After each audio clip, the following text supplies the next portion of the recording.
Now at 7 o'clock, 2 Idaho firefighters shot and killed while responding to a wildfire, and the suspected gunman also found dead.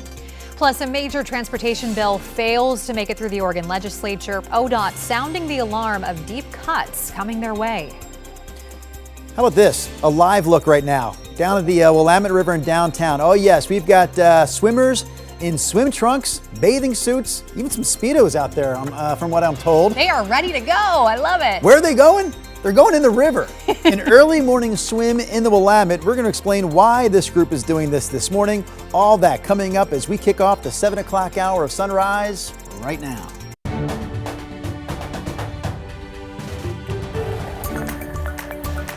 A very good Monday morning. Thanks for joining us. I'm Stephanie Domerat. And I'm Drew Carney. We are also joined, of course, by Rodney Hill and Chris McGinnis, fresh off his 2-week vacation. He's back. Ready to rock and roll. Rod, though, let's start with you here and a look at the weather. Yeah, good morning. Big story today, the rising numbers. We did hit 90 as expected yesterday, becoming the third day so far this June and this kind of heat season of doing so. And today we know we're at least going to be hotter than that. Here's a look at our live camera at the State Capitol building in Salem, of course, 67.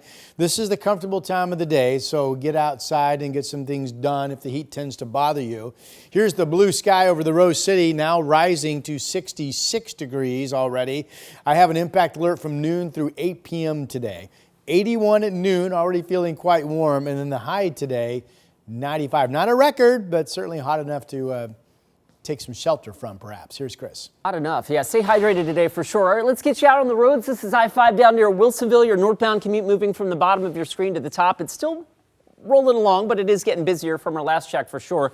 I-5 from Clark County certainly slowing down just a bit near the Interstate Bridge. A quick look at the drive times right now bears that out. 13 minutes now. You're commuting from Main Street down to the Fremont. Quick check of the drive on the east side right now. Westbound I-84 a little slow coming in from Gateway. You'll hit that slowing right around 205. It's about a 20-minute commute to get you in from Troutdale. A reminder of the Oregon Coast Range, by the way, Highway 47 closed north of Mist near Highway 202 for part of that Messing Creek culvert replacement. The detour is a lengthy one. Happy Erie Road, Highway 30, Highway 47. You know what? You love it. If you live out there, you know that is a lengthy addition to your commute this morning. Guys, back to you. All right, Chris, thank you. Our top story this morning, what started as a call for a grass fire on Canfield Mountain near Coeur d'Alene turned deadly as firefighters were met with gunfire. Investigators say the suspected shooter was also found dead over the weekend with a gun and cell phone nearby. Brandon T. Jones with their sister station in Spokane has more. While that shelter in place has been lifted, you can still see it is very much an active scene here on Canfield Mountain. Officers have been coming and going throughout the morning. That smell of smoke also still lingers here in the air from that fire that was started yesterday. But there's still lots of details that haven't been released at this point. What we do know, this all started around 1:30 yesterday afternoon. Fire crews responding to a wildfire here on Canfield Mountain were shot while doing their job and serving their community. Cooney County Sheriff Bob Norris described this shooting as a total ambush and saying the firefighters didn't have a chance. The 2 firefighters killed, one from the Coeur d'Alene Fire Department, one from Kootenai County Fire and Rescue. Another from Coeur d'Alene Fire Department is still in the hospital. For hours, a shelter in place was issued to the area as law enforcement searched for the suspected shooter and man they believe started the fire. Sheriff Norris says they were briefed to neutralize the suspect and to eliminate the threat. Around 7:45, with the help of a cell phone signal, they located the suspect. Norris says they exchanged fire with the suspect, who was pronounced dead. At this point, it is unclear whether it was a self-inflicted gunshot wound or if it was a bullet from officers. We believe that there's a likelihood that when we are able to enter the scene again tomorrow without the threat of fire, that we'll find other weapons that were placed. So this was a total ambush. These firefighters did not have a chance. This is something that we don't train for. It's not something we expect. It's not something our firefighters should have to deal with. So extremely difficult circumstances to navigate. Again, it's still early in this investigation process. Names and information about the victims and the suspect have yet to be released. Norris did note that nearly 300 law enforcement officers responded to this scene yesterday, including snipers and deployed helicopters. So as soon as we get any further details, we'll be sure to keep you updated across all of our platforms. But For now, here in Coeur d'Alene, Brandon T. Jones. A procession took place for the 2 firefighters who died in that ambush shooting. Dozens of members of the public gathered on overpasses in North Idaho to show respect for the fallen firefighters. And back here closer to home, we are also following a developing story in Northwest Portland where a shelter in place is in effect this morning. Police are looking for 2 people who took off after a shooting last night near Northwest 26th and Petty Grove. That's near Wallace Park. Reports of possible gunfire came in around 9 o'clock. 4 suspects were initially on the run, but police did catch 2 of them. The other 2 remain on the loose this morning. Police are asking neighbors in that part of Northwest Portland to stay inside while the search continues. All right, here's a live look from our state capitol now in Salem, where yesterday the legislative session officially closed. It ended without passing that much talked about $11 billion plus transportation bill. ODOT says it's going to have to start laying people off now as early as next week to make up for its budget gap. Our Thomas Schultz joins us now in studio with more on this. And Thomas, what did lawmakers tell you about this? Yeah, well, Drew and Stephanie, lawmakers and specifically Governor Tina Kotek say that this bill is just too big and too complicated. And at the end of the day, the legislature ran out of time. The bill was pushed by Democrats to shore up funding at ODOT and other agencies, laying out a plan to raise money through things like a gas tax hike and a new pay-per-mile tax system for electric vehicles. The Republicans had been pushing back on the bill, calling it the biggest tax hike in state history. On Friday, it died. Their best idea was to crush Oregonians with more costs and more taxes. We're talking about an agency that needed a few $100 million to balance, and their response was a $12 billion transportation tax. Republicans say they made several attempts to negotiate a balanced budget for ODOT, but say Democrats rebuffed their ideas. They add negotiations were more challenging because the transportation bill wasn't unveiled until a few weeks ago, though Democrats argue that it's just not that simple. You know, I said in my closing speech that sometimes when things look easy, it's not that the thing was easy, it's that you put in a massive amount of work to get the thing done before it actually gets done in the legislature. And of course, this is going to have big repercussions for ODOT. In a statement on Saturday, ODOT says they broadly shared that if the legislature did not address this shortfall during the legislative session, deeper cuts would have to start in the 2025-27 biennium. They add, next week, ODOT will begin the layoff process. By the end of July, hundreds of positions will no longer be at ODOT. And as a result, ODOT says Oregonians will soon have a less reliable transportation system, adding it'll do the best it can to keep Oregonians safe with less resources. Drew? All right, Thomas Schultz live for us this morning here in the studio. Meanwhile, starting tomorrow, taking an Uber or Lyft in Portland is going to cost you more money. The city is bumping up its rideshare surcharge from 65 cents a ride all the way up to $2 a ride. The city approved that hike last month. It says it expects the higher charge will generate about $10 million a year for the Portland Bureau of Transportation, which officials also say is underfunded. The $2 rideshare surcharge means that Portland will now have the highest flat rider fee in the country. That's on top of whatever you pay for your time, distance, or surge pricing. Some similar sized cities that we looked into, we found out they charge either no extra fees or they charge less than $1. We also heard from some local rideshare drivers who said this steep increase could hurt their wallets. Yeah, that seems like quite a big jump. I'm not happy about it because I think we're going to get less people now because it's too expensive. It is high. Yeah, I mean, it's high, and I am actually afraid that the number of rides are going to decrease. A lot of customers nowadays getting a rental car because of that, because the prices are raising up. In a statement, a spokesperson for Uber said, quote, applying such an expensive fee citywide for everyday trips without any clear justification is not something we see in other markets. Coming up here at 7:30, KGW investigative reporter Kyle Aboshi will take a deeper dive into all this after following the rideshare surcharges in Portland for years.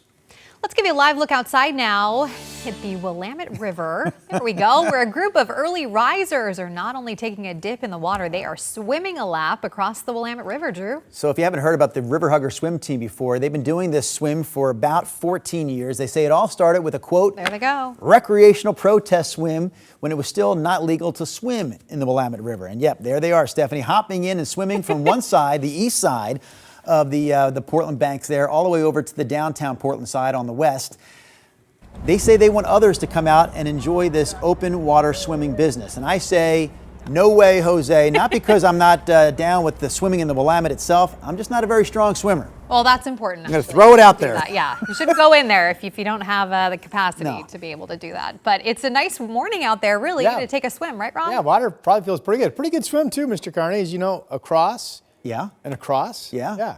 Yeah, if you go one way, you got to get back the other. You do. You got to get back. Here's a look at our watch warning map. The Weather Service has a heat advisory up for this colored zone, which includes the Dalles and then eastward into Pendleton and then up into Washington, all of Wasco County, for temperatures generally close to 100 today and tomorrow, with the hottest temperatures up to 102, 103 expected to be, especially out toward Pendleton and north up into Washington on Tuesday. So everybody inland from the coast expecting a hot Monday. Now, the coast is a different animal this morning. There's the camera from the Channel House in Depot Bay looking up 101, and all of our coast cameras are similar, just really foggy, kind of socked in there this morning.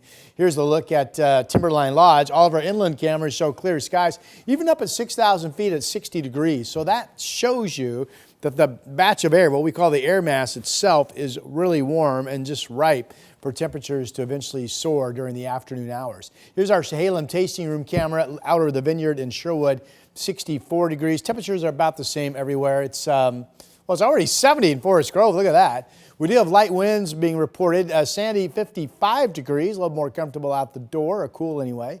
Salem's a 67, Kaiser 59, 61 up in McMinnville. At the beach, it's the one spot I'm not sure of. We have the fog right now. Will it be a sunny afternoon, or will the fog banks kind of hover? That could go either way. Temperatures generally at least expected at 60, maybe warmer if you folks develop some sunshine, could get up to 70. Here's the map this afternoon. Notice inland areas pretty much all 90 or better. And then here's the 7-day forecast. KGW weather impact alert for this afternoon, 95. We start to cool off tomorrow. We're back down to 80 by Wednesday. And that is your update. Rod, thanks for that. Let's get you out the door with a quick look at the trip out of Clark County. I-5 southbound now, slow and steady approaching the Interstate Bridge. Right now, your drive in from Main Street holding right around 13 minutes or so. Obviously, 205 still operating at its speed limit clip, so that looks pretty good. South of town, I-5 near Wilsonville. ODOT's got the camera zoomed in here down towards the Boone Bridge. Traffic a little thick there, but it looks like we're still moving along okay. And door number 3 takes us over to the Banfield. Westbound I-84 still looking okay through the Hollywood district. Right now, you're looking at 20 minutes or so to get you from Troutdale. Heads up in southeast Portland for the thousands of you that travel along Powell Boulevard between 205 and Powell Butte. That's out near 174th. Lane shifts, traffic holds up to 20 minutes at a time all week long, guys. This is from 8 to 5. So Powell Boulevard, if that's part of your commute throughout the day today, there may be some delays there all day long. Guys, back to you. Thank you, Chris. Coming up on Sunrise at 7 o'clock, the city of Beaverton hosts free weddings and free vow renewals for Pride Month. We're going to take a look back at the knots that were tied over the weekend. And imagine being 73 years old and traveling 50 kilometers in 50 days in all 50 states. Say what? That's after the break.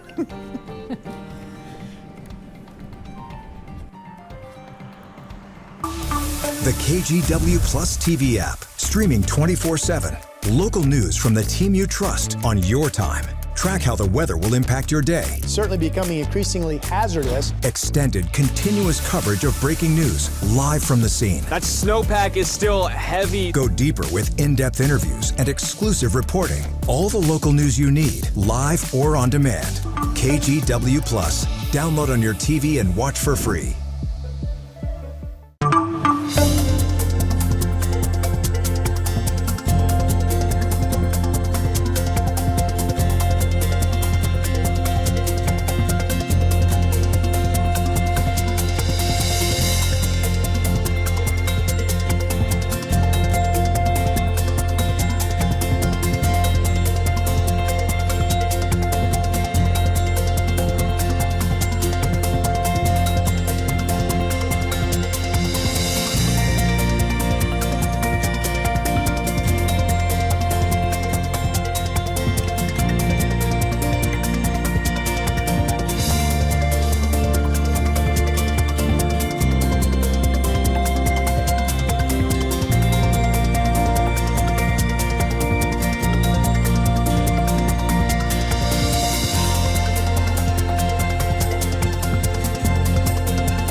KGW Plus TV app, streaming 24/7. Local news from the team you trust. Track how the weather will impact your day. Breaking news, live from the scene. All the local news you need. KGW Plus. Download on your TV and watch for free. On Weather Impact Alert Days, stay informed, prepared, and connected with KGW and KGW Plus. Coverage that alerts you to what's coming and how it will impact you. Watch extended weather coverage on KGW Plus.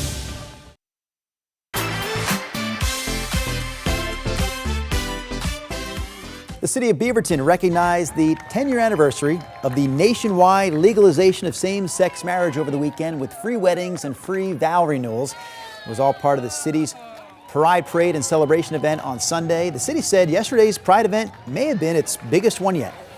A few years ago, it was very short and very brief, but in the past couple years, it's grown and grown and grown, and now it feels substantial. There's such a large gathering of school kids sharing in this event, and it's great. You see little boys in tutus and girls in Superman costumes. It's just about expressing yourself, and that's what's nice. The 2025 Portland Pride Parade, meanwhile, is happening on Sunday, July 20th. It starts at 11 in the morning in Portland's North Park blocks and will go about a mile. The parade is part of the larger Portland Pride Waterfront Festival that begins the day before on Saturday, July 19th. And speaking of moving for a mission, a 73-year-old man is walking and cycling 50 kilometers in all 50 states in 50 days. By the way, that's about 30 miles. Yeah. We just looked that up for you. He is hoping to inspire seniors to get up and get moving. He started his journey in Hawaii. Now the California resident recently made his way through more than 30 states. I realized that unless I did something crazy, it wouldn't draw attention to this important project. We're stopping at senior centers to talk with the seniors, to encourage them, to empower them, to motivate them, just to connect with them and to talk to them about what factors in life make life more enjoyable. Get up and move. That is an incredible accomplishment. All the people he's meeting along the way makes it really fun. And we really like the 50-50-50 theme. 50 kilometers, 50 days, 50 states. But Rod, as soon as you say kilometers, everyone says, well, how long is that? That's what I said. I was like, right? How long So is that? 30-ish. Yes, we looked that up, 31, if you wondered. Well, I walked, I don't know, about, I think they say it's like 6 miles. Is it that far? I played golf both days over the weekend. Nice. Which is a good walk. That is. So you think you got 12 miles in this weekend? Perhaps. That seems a lot, doesn't it? Yes. Yeah. Just playing tennis, you mean on the court? That many steps? No, golf. Well, on the golf. Okay. But when you hit your, but you know, Oh my, you hit your ball it's over really, here, really early for and then me. you hit your ball over here, and then over here it goes out of bounds, so you got to walk A back lot of to walking. here, and then you got to hit again, and then you go to there. Yeah, it's a lot of walking. Yeah. I would think that if you did 12 miles of walking this weekend, you would not be here this morning. You would have taken this morning off. But He's fit. What do I know? Thank you, Stephanie. Yeah, you're welcome. Hey, notice the clouds going up, up, up, up, and around us. High pressure ridge, not the biggest ridge in the world, but it is doing its thing, keeping us dry, giving us sunshine away from the coast, and allowing temperatures to warm up. Here are some live cameras. Speaking of golf, we're on the, is that rather early on the back nine? That's a 10th tee right there at Lewis River Golf Course up in Woodland. Beautiful sunny morning there. Pioneer Park building, bricks are going to be hot later today. Flags are moving a little bit, so there's a slight breeze in downtown. 66, calm winds out at PDX, Kelso 62. We have fog up and down the beach, 52 Newport, 56 Astoria, but inland areas are all sunny and generally in the 60s at this hour. Here's Futurecast. And I do want to point out, this is this evening, coming up from the south, a threat of thunderstorms that could get up into central Oregon. There's another threat of storms coming up from the south into central Oregon tomorrow. And of course, heightened concern for potential fire starts from that lightning activity. All right, so today it's all about the sun here in the valley and the rising numbers. It shows Salem 96 degrees, southwest Washington, Longview gets up to 91. Here's our 7-day forecast. We have the KGW weather impact alert up for a high of 95 this afternoon. It was 90 yesterday, so you know you're going to feel a bump in the temperature department, no doubt. And then tomorrow we're back down to 87. But if the heat bothers you, you'll want to plan around the afternoon hours today. By Wednesday, we're back down to 80, certainly more comfortable. July 4th right now, mostly sunny, and 82 degrees expected. And that is your forecast. Here's Mr. McGinnis. Rod, thanks for that. Let's give you a quick look at your drive times. 205, not bad over the Glen Jackson Bridge out of Clark County this morning. That's greater than a speed limit clip, but the I-5 drive slowing down just a little bit. Here's a live look at SR 14 looking down towards the interstate bridge, so a little slow and go there. And as we switch gears down to Wilsonville, I-5 northbound traffic building a bit there, but so far no major trouble on that side of town. Banfield, Interstate 84 westbound, that looks pretty good as well.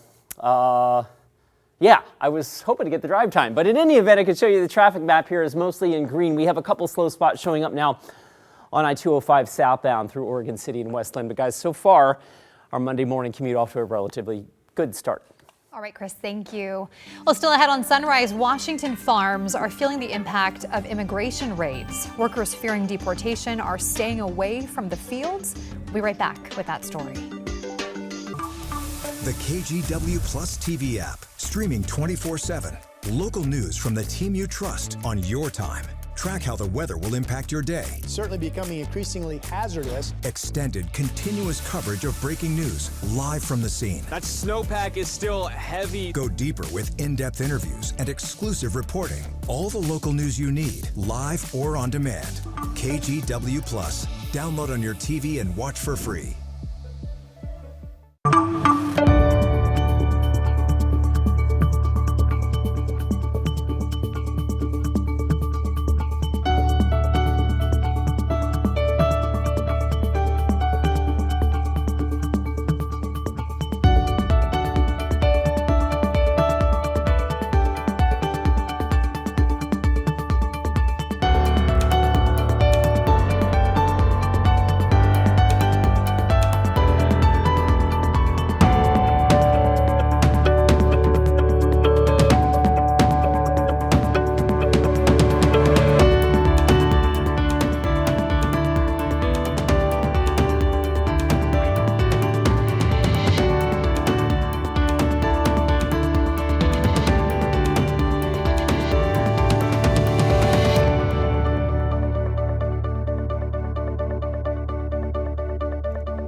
On Weather Impact Alert Days, stay informed, prepared, and connected with KGW and KGW Plus. Coverage that alerts you to what's coming and how it will impact you. Watch extended weather coverage on KGW Plus. The KGW Plus TV app, streaming 24/7. Local news from the team you trust. Track how the weather will impact your day. Breaking news live from the scene. All the local news you need. KGW Plus. Download on your TV and watch for free. Here's a look at some national and world headlines with your morning rush. The U.S. Senate is holding a marathon voting session this morning on a sweeping funding package backed by President Trump. This is a live look from the Senate chambers in D.C. Senators can introduce an unlimited number of amendments today to the president's Big Beautiful Bill. Republicans are pushing to get that bill passed by this Friday. Over the weekend, we know that all but 2 Republicans voted to advance the measure in a procedural vote. Women can now be drafted into the military in Denmark. Men and women can still volunteer, but the remaining openings will be filled by a gender-neutral draft lottery. Denmark says it's trying to increase the number of young people in its military. We also know at least 46 people were killed in Pakistan after a week of heavy rains and flash flooding there. Officials say the deaths include 13 tourists from a family of 17. Pakistan's annual monsoon season runs from July through September. And that's a look at your morning rush. Meanwhile, in the state of Washington, fears of deportation are keeping hundreds of farm workers from the fields. And that impact is being felt in Wenatchee, where fruit and money are both being thrown away. Eric Wilkinson with our sister station in Seattle has more. Rosa Hernandez is tired, not just from her long days of picking fruit in this Wenatchee orchard, from the constant stress on her friends and family. Right now there's a lot of fear. My hands go and put them behind my back. Fear of being arrested and deported, whether you're documented or undocumented. Social media posts are spreading rumors about ICE checkpoints and mass farm worker deportations. None of that has been verified in Washington state, but the damage is done. Workers are simply staying home.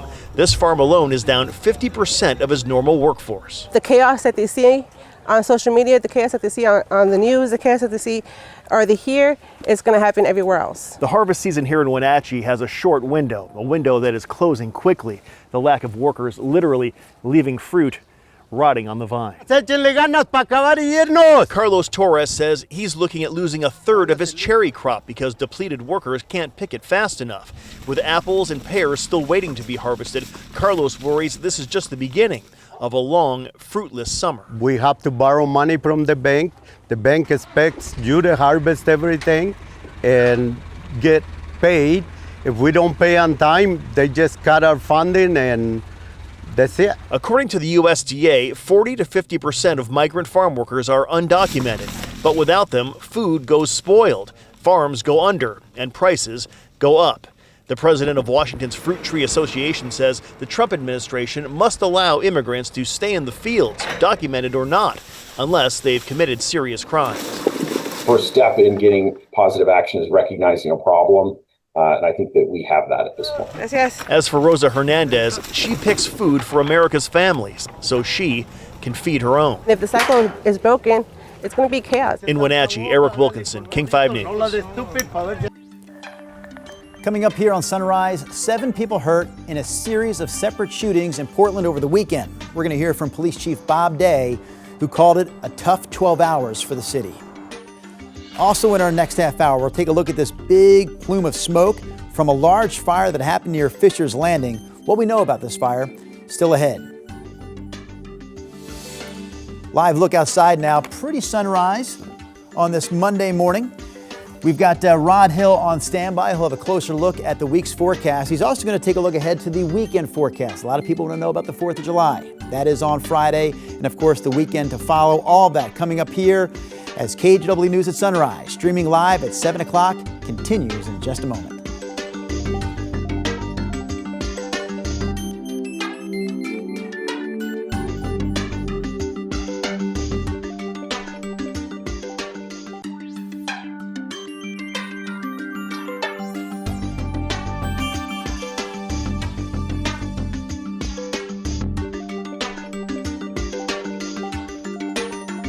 KGW Plus TV app, streaming 24/7. Local news from the team you trust. Track how the weather will impact your day.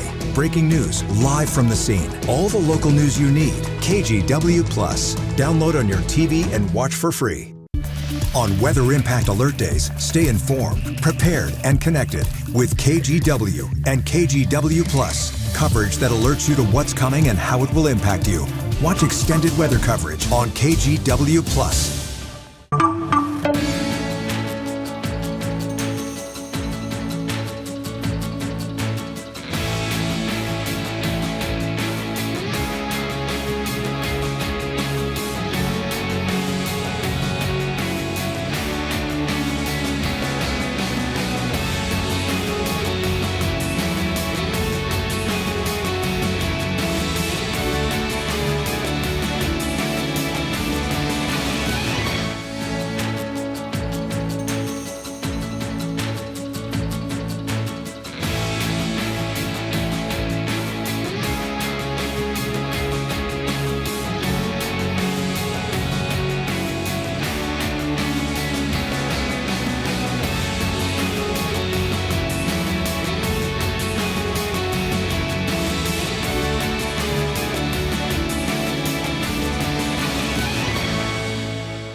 We have now issued a weather impact alert. We could expect conditions in some parts of our area to change drastically pretty soon, right? And very quickly, yes. This is significant rainfall coming our way. You'll definitely want to be extra cautious. Certainly becoming increasingly. We are coming up on 7:29 on your Monday morning drive. It's getting to be a little busy out there. 205 southbound specifically from Oregon City to Westland over the Abernathy Bridge. Right now our speed sensor showing traffic kind of puttering along there at about 20 miles an hour. There's a live look at the Sylvan Hill. The sun is right in the driver's eye as folks come in from the west side on Highway 26. It's slow and go from there down into the Vista Ridge Tunnel. Right now you're looking at about a 17-minute drive, which is not bad from Hillsborough. And a quick check of the trip out of, let's see, Clark County right now. The I-5 drive puttering along a little bit at the Interstate Bridge, but again, not bad. 15 minutes gets you in from Main Street. Rod? Yeah, not bad, Chris. Thank you for that. We have a beautiful sunny morning, and this will be the comfortable part of your day, so take advantage. We have afternoon heat coming. 67 in Salem right now. Here's the Rose City camera, 66 degrees, winds are calm. KGW weather impact alert for 95 degrees this afternoon. Again, plan your day accordingly. 81 at noon, and there's that high of 95 at 5. It does appear that tomorrow will bring the temperature back down to around 87. Still warm, obviously, and then further cool off starts Wednesday.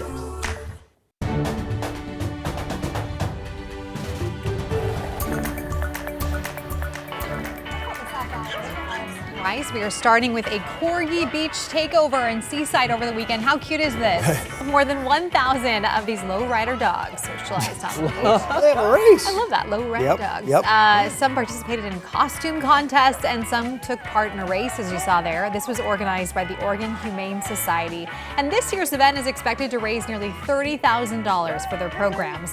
The organization says the event drew attendees from all over, including Oklahoma, Indiana, Kentucky, even Germany. I love that. So I didn't know you were doing this story. I saw this with my own 2 eyes over the weekend. I was in Seaside on Saturday and yesterday. I was there to host the Miss Oregon competition. Nice. By the way, we have a new Miss Oregon who will represent the state at the Miss America competition. Her name is Maya Cash. Oh, congrats. Maya. Where's she Cash? From the Salem area. Okay. So I don't know exactly where, but I know the Salem area. This much I also know, though, Rod. She's scheduled to come into the show tomorrow. We're planning to do a live interview with the new Miss Oregon tomorrow on Sunrise. Well, more on that later. I didn't mean to steal all the thunder from the Corgis just now, but there were a few things happening in Seaside, Rod, over the weekend. Fun. I think it's the first time I've seen a Corgi race. It was really cute. They were all dressed up, too. I found myself feeling bad for the dogs that were in last because I'm really slow. Whenever there's a race, that's always me going, everybody's finished? No way. I still got like 15 minutes to go here. All right, here's a look at our Lincoln City cameras, Snookwinds Casino Resort. Foggy. It's been that way all morning. All of the coast cameras show similar conditions. And I'm not sure if this fog completely clears or not. It may push out. If it does, you folks will get up to about 70. If it just kind of hovers, you'll be doing well just to get up to about 60 for a high. That, to me, is uncertain. We know it's going to be clear all day inland here in the Rose City, and we are at 66 degrees. Temperature is going up at this point. KGW weather impact alert this afternoon for the hot weather, 81 at noon. Yesterday was 90. Today, 95. Here's Chris. Hot Rod. Hot Rod. All right, let's get you out the door of the drive. Starting to slow down just a little bit. Oregon City to Westland over the Abernathy Bridge. Right on cue.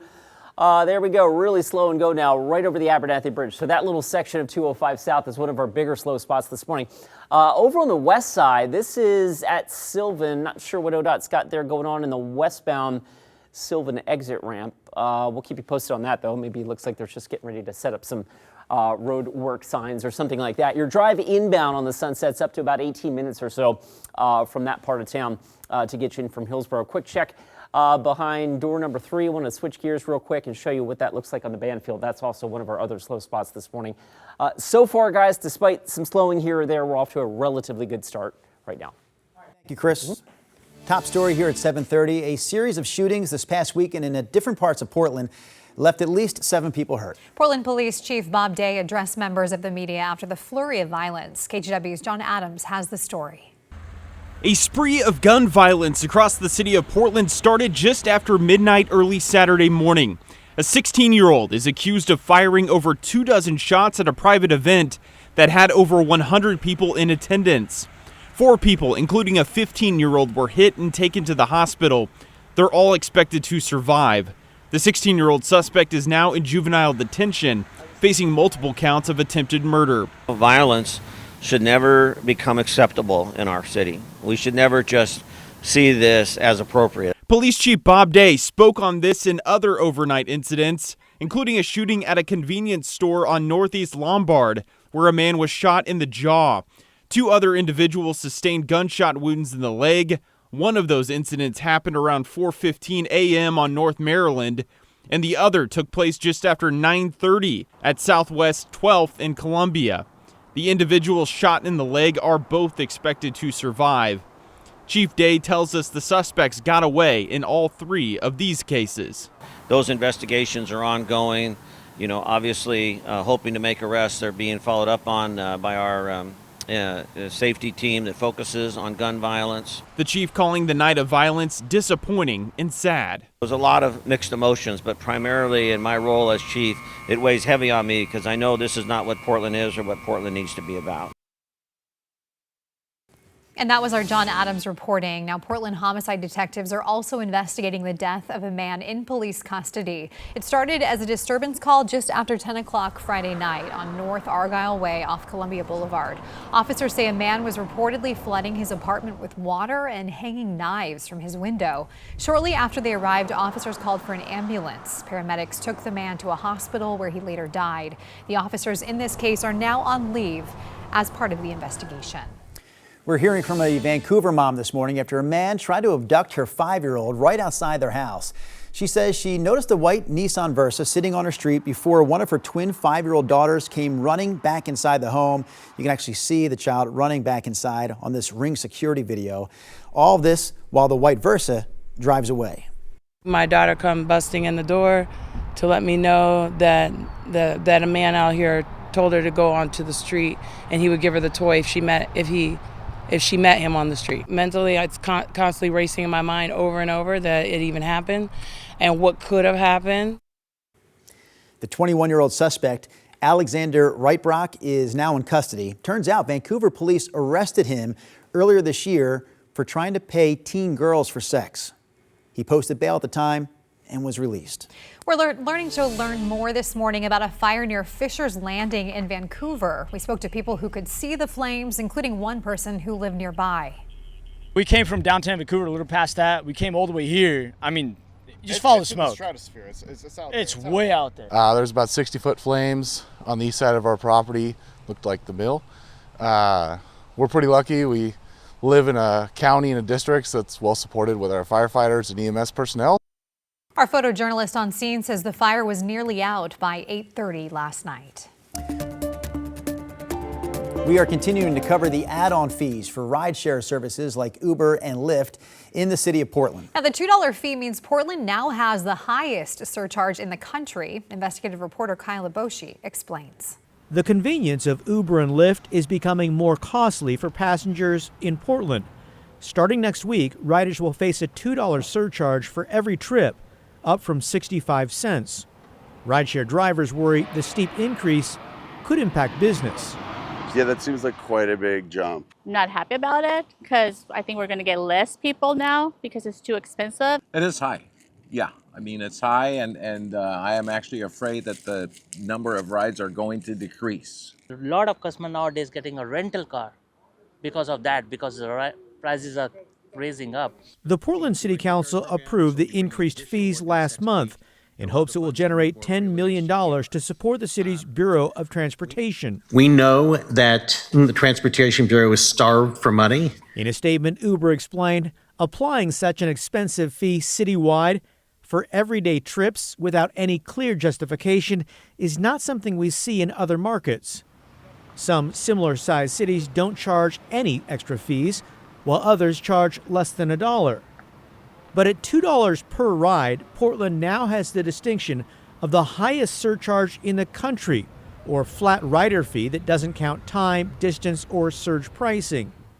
In 2018, a KGW investigation found the city had collected more than expected in Uber and Lyft surcharges. Right now, we have about $3 million in excess dollars. Since then, the city of Portland has collected even more revenue. It's happening in a lot of cities. Sergio Avidian, senior contributor at the Rideshare Guy website, says Uber and Lyft surcharges are an attractive option for local governments looking to increase revenue. They're cash strapped, right? It's easy. And I mean, who doesn't use rideshare services these days, right? And each trip, in Portland's case, if it's going to be $2, it amounts to massive amount of revenue for the city. Kyle Aboshi, KGW News. Well, check this out. It's not often you find water polo matches in Oregon's chilly waters, but that is exactly what happened over the weekend in Lake Oswego. Teams from up and down the West Coast were in town for the second annual men's and women's open water polo tournament. It's hosted by Oswego Lake Neighbors and the Lake Oswego Polo organization. A portion of the lake near the Lakeshore Inn was actually closed off for the competition. We caught up with 2 participating Lake Ridge High School graduates who are also getting ready to play collegiate water polo in the fall. It's like all the things that I love. Like I used to play basketball, I used to do swimming. I just kind of combine them into like 2 things that I really love the most. I hope that water polo continues to grow in Oregon. It's such a special sport, and it's really added a lot to my life, and I feel like it can do the same for so many people. The weekend's tournaments included 8 men's teams and 5 women's teams. If you missed it and want to check it out, the competition continues today not far from Millennial Plaza Park. And it was a warm one over the weekend. Yeah. Good time to be in the water or near the water, wouldn't you say, Ron? Absolutely. We did hold in the 70s on Saturday, but we hit 90 as expected yesterday, and we're easily going to soar up into the 90s today. The Weather Service, not for the valley, but they do have a heat advisory up for today and tomorrow from the Dalles, all of Wasco County, out toward Pendleton, up north into Washington, including Yakima. High temperatures in this area, at least 95 to as much as 103. For many areas, Pendleton up through Walla Walla, for example, the hotter temperatures will be tomorrow. Here's the Oregon Veterans Home camera in the Dalles right now, zoomed in at the countryside in Mount Hood, 62, calm winds. You folks could hit 100 degrees today. Here's the Reserve Vineyards and Golf Club out in Aloha in Washington County, 66. And there's the view off to the east of the clear skies and the same temp out of PDX, 66. Joy is our KGW dog of the day. Hello, Joy. Looks like on the beach there. Dog of the day at kgw.com is the email address. Send us your dog's photo name. Your dog will become our dog of the day. All right, so today's forecast inland, everybody's hot. Generally 90 degrees or better. You can see it on the map here at 5 o'clock, 95 in Salem. The coast is cloudy and foggy right now, mostly foggy, and I'm not sure how that's going to play out. So you folks, it's not really worth me guessing. Maybe the fog bank pushes out and you get up to 70. Some areas could stay foggy all day and only see highs around 60. Inland, though, we've got an impact alert up for Portland for the heat this afternoon. Remember to plan your day accordingly. 95 by tomorrow, 87 by Wednesday. We're back down to 80 degrees of more comfortable weather.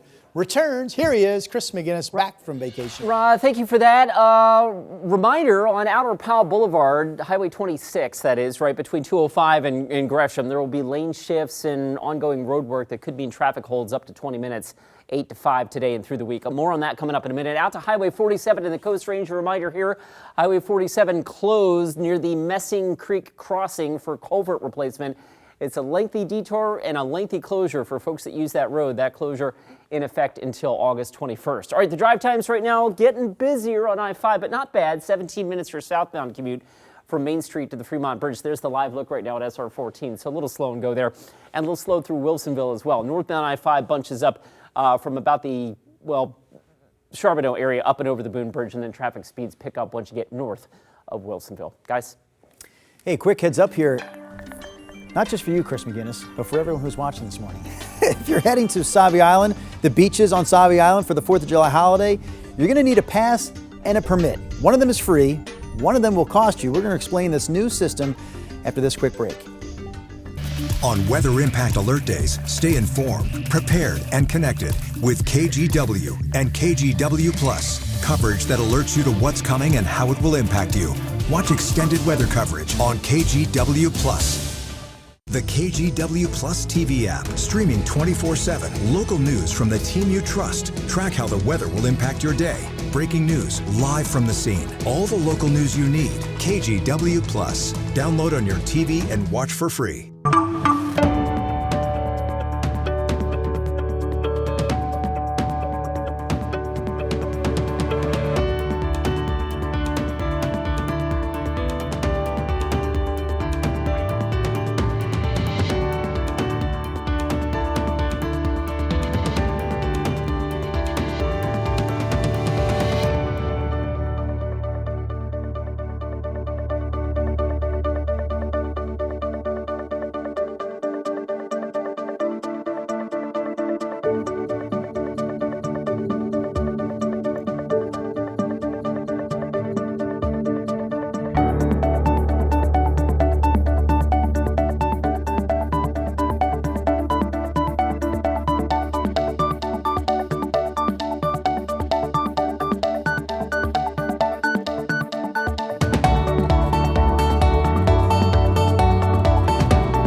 We have now issued a weather impact alert. We could expect conditions in some parts of our area to change drastically pretty soon, right? And very quickly, yes. This is significant rainfall coming our way. You'll definitely want to be extra cautious. Certainly becoming increasingly hazardous. We've got the potential for some tree limbs or even trees or power lines to come down. Of course, when you hear thunder, it's always best to take cover. On Weather Impact Alert Days, stream extended coverage on KGW+.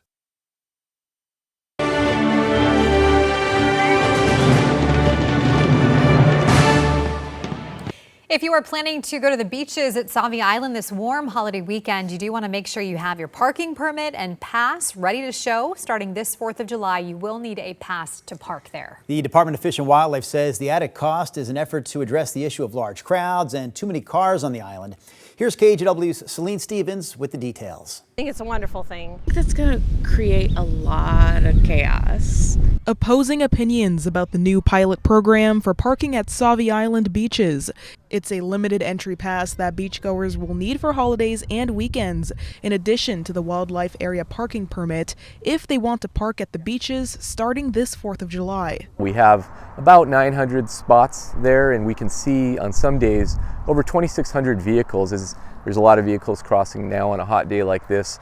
The Oregon Department of Fish and Wildlife says problems with double parking on dry, grassy areas that can start a fire, and the need to keep the roads clear for emergency service vehicles make this pass a necessity. Last year there was a fire that blocked part of Reeder Road, and we had to direct a lot of people on some of our other roads to get them safely off the area. So that really just brought up the safety issue that we've had for a long time. Residents in the area are thrilled. When you have thousands of people on the beach, how do you find that person who's double parked behind somebody else? How do we get people off the island safely? People are just going to have to plan ahead, and I don't think that that's a bad thing. Meanwhile, many beachgoers I spoke with weren't aware of the change, but aren't as happy. Really inconvenient, especially if you've already bought your pass for the year like we have. It does get really crowded. So I can sort of understand where they're coming from and trying to limit. But I don't know, I think it just complicates things. ODFW says you should get your pass ahead of time online or from a license agent. So if people want to know where they can find the pass, you can go to myodfw.com. We have an opportunity there to see where all the license agents are throughout the state. That won't stop some from still coming out and enjoying the sun. No, it won't deter us. It's just a great little escape to get away from Portland, and we really enjoy being out here, so we'll follow it. Celine Stevens, KGW News. A lot of people looking ahead to the holiday weekend, a good place to enjoy it, and the weather's going to be pretty nice too. So one thing we said last week, we gave a kind of an outlook for the July 4th holiday weekend, and at that point I said the only thing I've got reasonable confidence in is that we won't have a heat wave this coming Friday, Saturday, Sunday. It still looks like we're going to be anywhere from about 80 to 84, so pretty nice. Yeah. Nice. And very comfortable. I wouldn't say I have complete confidence of us being all dry. There's a couple little wrinkles that you're thinking, could that produce a scattered shower, thunderstorm? But it does look like temperatures will be comfortable for sure. For today, here's your planner. If you are just joining us, we are expecting 95 degrees this afternoon. Right now in Portland, 66, noon sunny 81, 5 p.m. 95. Red because of the KGW weather impact alert to grab your attention for this afternoon, early evening, to remind you to plan your activities around the heat if that sort of thing tends to bother you. We have the impact alert up from noon to about 8 p.m. Exhaustion, if you're out in the direct sunlight, sunburn risk escalates, of course, 95-degree heat, shade, water, sunscreen, hat, all of that, especially if you're going to be outside for an extended period of time. Now, we do have fog at the coast this morning, and I'm kind of going out of my way to tell you that I'm not sure how this is going to play out. Wouldn't be surprised if the fog banks kind of hover in some areas. Wouldn't be surprised if they push out to sea a little bit. I think at most they'll push out to sea, and then you can see it out there, but you'll have some sun over the beach. 52 right now from our Chinook Winds Casino Resort camera in Lincoln City. Downtown and all inland areas are perfectly clear. 66 in Portland, as we saw a moment ago. Here are the other numbers. Kelso, good morning, 62. You're expected to hit 90 today. It's clear up into Seattle, where it's 65. Clear out through the Dalles, where it's 62. Baker City, the cool spot, one of the cool spots at 54. I do want to point out one concerning item that we'll be watching is what looks to be, for the most part, a daily risk, at least through Wednesday or Thursday, of late day evening thunderstorms coming up from the south. This shows them coming up near Medford and then perhaps weakening around Bend. Here's tomorrow, late afternoon, evening, another round of thunderstorms that could move up into Bend. And of course, the big concern here is potential fire starts from lightning. So that's going to be monitored very carefully this week. That could go on for days and days, that late day threat east of the Cascades primarily. All right, the coast today again. This shows 70 Pacific City. You would need some clearing to do that. I'm not sure how that fog pattern is going to work out today. We do know it's going to be clear inland all day. Sunny, hot afternoon. Salem, 96 degrees. Yesterday we had sporadic afternoon breezes bouncing 10 to 20. I think we'll get that again today. Longview 92, Battleground 94, and Vancouver 95. I've got Portland at 95. Again, yesterday we made it to 90. The record today is 100. And we are in that time of the year now where records are generally 100 degrees or better. 87 tomorrow, so it looks like we will bring it down, and then we're back into the more comfortable zone midweek on Wednesday, Thursday. Not sure so what northwesterly flow. Some of these mornings, Wednesday, Thursday into July 4th, could start with some cloudiness before we get the sun, but it looks like we're going to be comfortable, as I mentioned, on July 4th and the following Saturday, Sunday, Chris. Rod, thanks for that. I want to take you live to Southeast Portland. Photojournalist Chad Dehart on the scene here at Powell Boulevard out near 109th. You're looking at the westbound lanes here that are coned off with some shoulder work there. We're bringing attention to this because phase 2 of the Outer Powell Improvements Project continues. And what that means is that there will be occasional lane shifts, some shoulder work, and even some lane closures throughout the week from 8 to 5. And what ODOT is reporting is potentially some traffic holds up to 20 minutes in the area. Again, so just be aware of that. Highway 26, Powell Boulevard, between about 174th and I-205 will be your slow spot potentially. All right, slow right now on the roads northbound I-5 from Charbonneau up over the Boone Bridge to Wilsonville Road. Traffic really puttering along there. That is our latest slow spot, guys. We'll keep you posted. Okay, Chris, thank you so much. Let's give you a live look now at the Willamette River, where a group of early risers were not only taking a dip into the water, but they are swimming a lap across the Willamette River. They're still going. You can see them there. And it started on the east side of the river, going west. So they're coming towards downtown. Land. Yeah, Exactly. kind of crazy. If you're familiar with the group Human Access Project, local nonprofit that's all about creating recreational opportunities in the Willamette, this River Hugger Swim Club is part of Human Access Project. They've been doing this for 14 years. They say they started it with, quote, a recreational protest swim when it was still not legal to swim in the Willamette. But obviously you can do it now, and they encourage other people to join them. They're going to do this throughout the summer months, so check out the River Huggers Swim Club. I think Gilbert's purpose was to be with Melissa and Mark. Coming up next on Sunrise, we will get to know Gilbert, the beloved dog of the assassinated Minnesota lawmakers who stayed by their side until the very last moment. Stay with us. The KGW Plus TV app, streaming 24/7. Local news from the team you trust on your time. Track how the weather will impact your day. Certainly becoming increasingly hazardous. Extended, continuous coverage of breaking news live from the scene. That snowpack is still heavy. Go deeper with in-depth interviews and exclusive reporting. All the local news you need, live or on demand. KGW Plus. Download on your TV and watch for free.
We have now issued a weather impact alert. We could expect conditions in some parts of our area to change drastically pretty soon, right? And very quickly, yeah. This is significant rainfall coming our way. You'll definitely want to be extra cautious. Certainly becoming increasingly hazardous. We've got the potential for some tree limbs or even trees or power lines to come down. Of course, when you hear thunder, it's always best to take cover. On Weather Impact Alert days, stream extended coverage on KGW+. Welcome back to Sunrise. Former Minnesota House Speaker Melissa Horton, her husband Mark, and their dog Gilbert all laid in state at Minnesota's Capitol Rotunda last Friday. They were shot and killed 2 weeks ago at their home by a man posing as a police officer. Hortman's beloved dog Gilbert was honored at the ceremony too for his loyalty. Sammy Selena has more. A cloudy, sad day. A solemn, quiet sight. 2 caskets joined by a little urn and a thought that brings a bit of solace. I was glad that he's with them. Melissa and Mark Hortman met their buddy, Gilbert, through Helping Paws, a nonprofit that trains and places service dogs. Gilbert actually failed the program.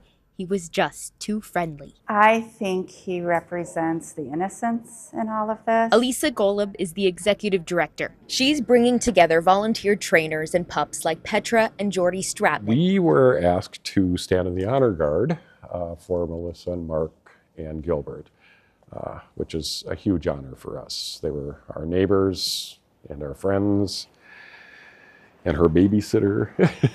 Petra, Gilbert's playmate, did make the cut.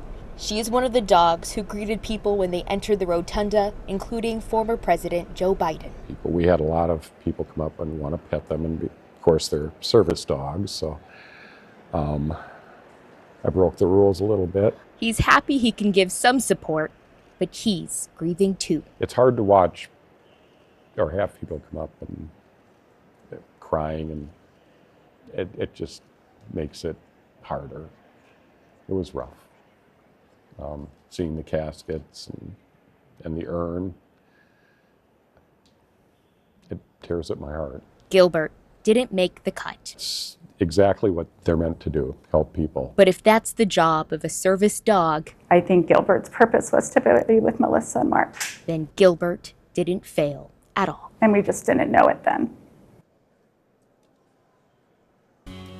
That was Sammy Selena reporting for us. Coming up in the 8 o'clock hour, KGW Sunrise continues live on KGW Plus with new updates on that shelter-in-place order we're following in the Pearl District after a shooting there last night. We're also going to share some new information for you about a new HIV treatment. All that coming your way at 8 o'clock, streaming live right here on KGW Plus.